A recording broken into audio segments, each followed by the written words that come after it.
Jeg skal fortælle lidt om molekyler og bindinger, og jeg starter at tage Cl plus Cl, som har en elektronnegativitetsforskel på 0, og det er dermed en ren kovalent binding, og den er upolær.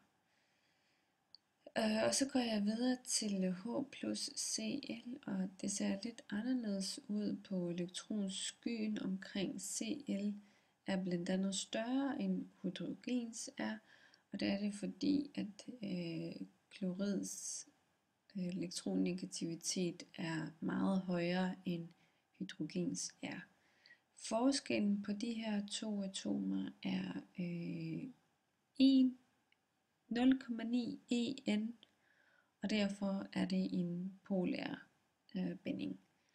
Og så går jeg videre til natrium plus klorid, og her ser man, at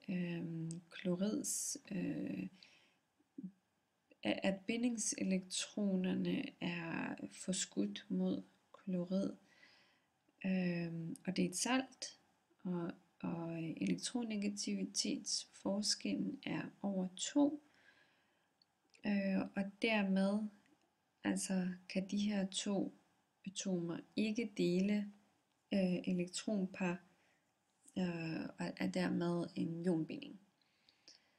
Og så går jeg videre til næste, som er et CO2-molekyle, og det vil sige en carbondioxid, kuldioxid, og på grund af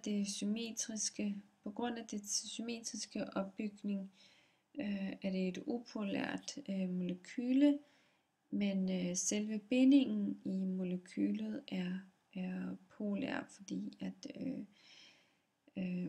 elektronnegativiteten er på 1. Og så har vi et billede af en lineær.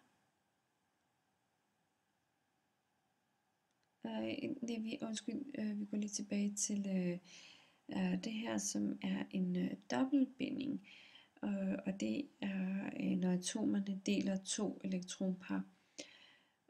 Og her har vi så en lineær binding, hvor 1, 2, 3 atomer deler 2 elektronpar.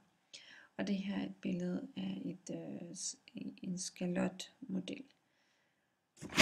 Og videre til næste, som er NH3 ammoniak, og her ser man, at det er en pyramideformet binding. Opbygningen er pyramideformet, som viser, at molekylet er polært. Selve bindingen i molekylet er ligeledes polært, fordi forskellen er på 0,9 En.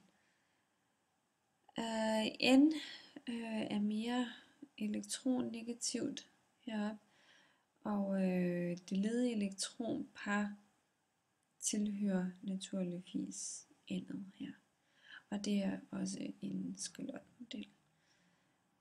Det var det. Hej.